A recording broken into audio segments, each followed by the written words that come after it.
The Galactic Council chamber fell silent as Commander Zexthor displayed the holocapture.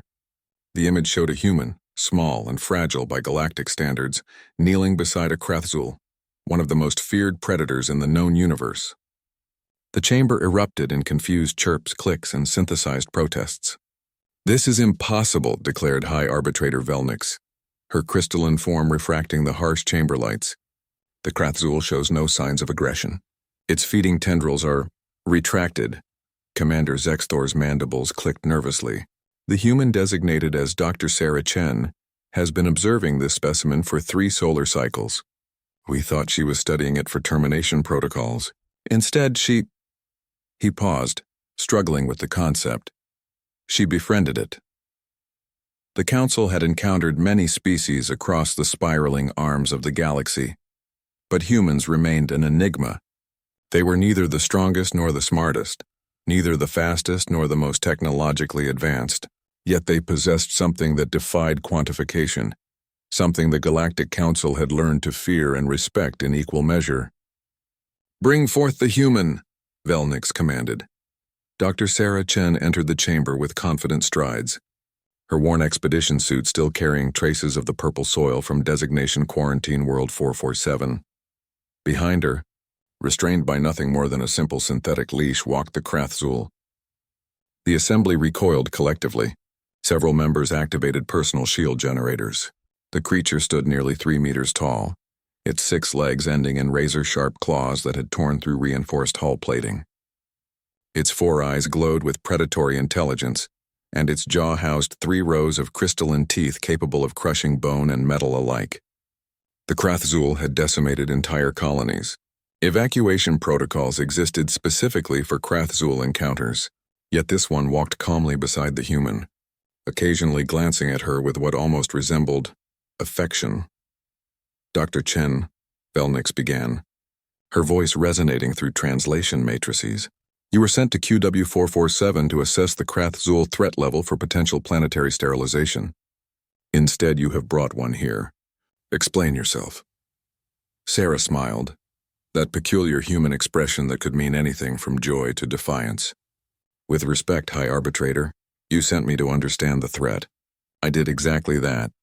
She reached into her pack and produced what appeared to be a data crystal. The Krathzul aren't monsters. They're scared, traumatized survivors of an ecological catastrophe on their homeworld. When their primary food source went extinct, they turned aggressive out of desperation. They're omnivorous, not obligate carnivores. They can be fed, trained, and yes, loved. "Preposterous," hissed Security Chief Karn, his scales bristling. "We have documented evidence of Krathzul destroying 17 colonies. They are weapons of biological destruction." "They were starving," Sarah countered, her voice gentle but firm. "Every attack occurred on agricultural worlds. They weren't invading, they were foraging, desperately seeking any food source to survive." She turned to the Krathzul beside her and produced what looked like a compressed nutrition bar from her pocket. The creature's massive head lowered and it delicately took the offering from her palm, its deadly jaws somehow managing a tenderness that seemed impossible for such a beast. Sarah scratched behind the creature's auditory ridge. A deep rumbling sound emerged from the Krathzul, a purr of contentment that sent shivers through the assembly. "This is Sage," Sarah continued. "When I found her, she was trapped in a collapsed cavern, injured and dying.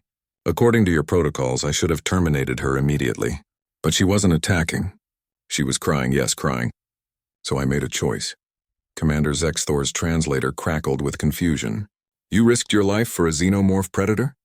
The human capacity for illogical behavior never ceases to—" "It wasn't illogical," Sarah interrupted.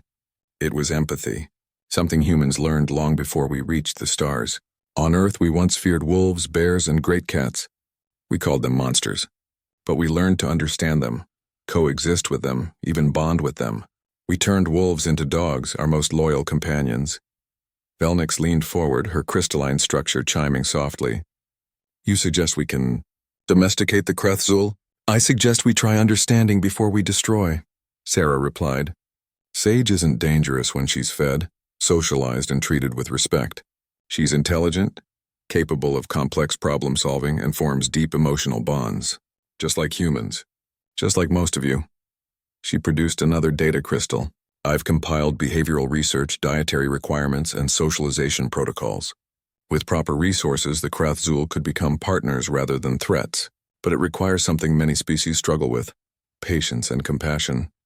Security Chief Karn stood abruptly. This is madness. One docile specimen does not represent the entire species. What if she reverts? What if she attacks? Sarah met his gaze steadily. Then I'll take full responsibility. But Sage won't attack, watch.